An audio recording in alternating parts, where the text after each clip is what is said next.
500 आणि 1000 रुपयांच्या नोटा चलनातून बाद केल्यानंतर या निर्णयाचा फटका पोलीस दलालाही बसणार आहे। महाराष्ट्र पोलिसांनी आणि लाचलुचपत प्रतिबंधक विभागाने कारवाईत जप्त केलेल्या तब्बल 300 कोटीच्या 500 आणि 1000च्या नोटांची रद्दी होणार आहे। ही रक्कम 300 कोटींच्या घरात आहे। या नोटा बदलवण्यासाठी 50 दिवसांचा अवधी आहे। मात्र जप्त केलेल्या नोटा न्यायालयात पुरावा म्हणून सादर कराव्या लागत असल्याने त्या बदलणं शक्य नाहीये। त्यामुळे पोलिसांची मोठी अडचण झाली आहे। या पार्श्वभूमीवर रिझर्व्ह बँक तोडगा काढेल अशी अपेक्षा वरिष्ठ पोलीस अधिकाऱ्यांनी व्यक्त केली।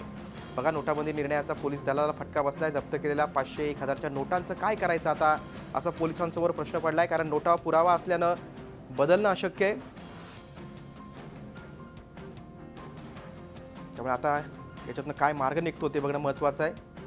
नोटाबंदी निर्णयाचा पोलीस दलाला फटका आहे। जप्त केलेल्या 500 1000च्या नोटांचं काय करायचं, असा प्रश्न पोलीस दलासमोर पडलेला आहे। नोटा पुरावा असल्याने बदलणं अशक्य आहे असं बोललं जातंय। सुमारे 300 कोटी ही रक्कम आहे। 300 कोटीची ही पोलिसांच्या ताब्यात आहे। आता रिझर्व्ह बँक यावर काय तोडगा काढणार याकडे सगळ्यांचं लक्ष लागेल।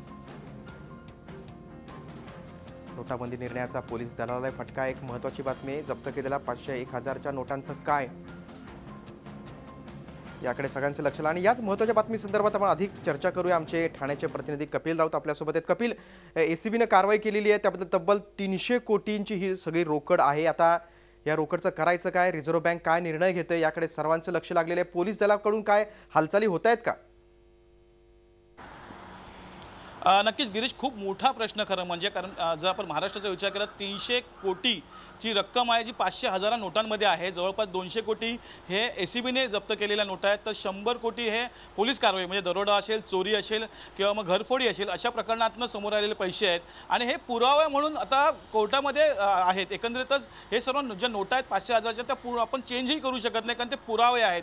पुराव्याला कोणीही हात घालू शकत नाही। त्यामुळे आता ह्या नोटांचं काय, 31 डिसेंबरला 500 हजारच्या नोटा नंतर जर कोणाला न्याय मिळाला आणि जानेवारी फेब्रुवारीमध्ये त्याची घरफोडीतले पैसे जर परत मिळाले तर ते पैसे घेऊन तो जाणार कुठे, हा एक मोठा प्रश्न आहे। असे 300 करोडचे जवळपास पैसे आहेत जे पडून आहेत आणि जे 31 डिसेंबर नंतर कदाचित त्या नोटा कागद होणार आहेत। एकंदरीतच हा खूप गहन प्रश्न आहे। त्यामुळे आता ह्या कोर्टाने किंवा मग आरबीआय किंवा स्थानिक पोलीस आहेत त्यांनी पुढे येणं गरजेचं आहे। स्थानिक पोलिसांनी हा प्रश्न कोर्टात सांगणं गरजेचं आहे की ह्या नोटांचं करायचं काय, पुढे 2 वर्षांनी 3 वर्षांनी निकाल लागल्यानंतर ह्या पैशांचं करायचं काय, किंवा मग सरकारने किंवा आरबीआयने काहीतरी गाईडलाईन दिली पाहिजे ह्या सर्व मोठ्या प्रश्नासाठी। कारण की हा जो प्रश्न हा पुढे ग्रहण होत जाणार आहे, कारण की 31 डिसेंबर नंतर नोटा घेतल्या जाणार नाही आहेत आणि त्यानंतर 2 वर्षांनी 3 वर्षांनी निकाल लागला आणि पैसे मिळाले फिर्यादीला, तर फिर्यादीने करायचं काय, पोलिसांच्याकडे पैसे गेले तर पोलिसांनी करायचं काय, याबद्दल कोणतीही गाईडलाईन नाही आहे। ही गाईडलाईन देणं आरबीआयने किंवा सरकारने किंवा कोर्टाने गरजेचं आहे आणि ह्यासाठी पोलिसांनी पुढे येणं गरजेचं आहे। जे काही फिर्यादी त्यांनी पुढे येणं गरजेचं आहे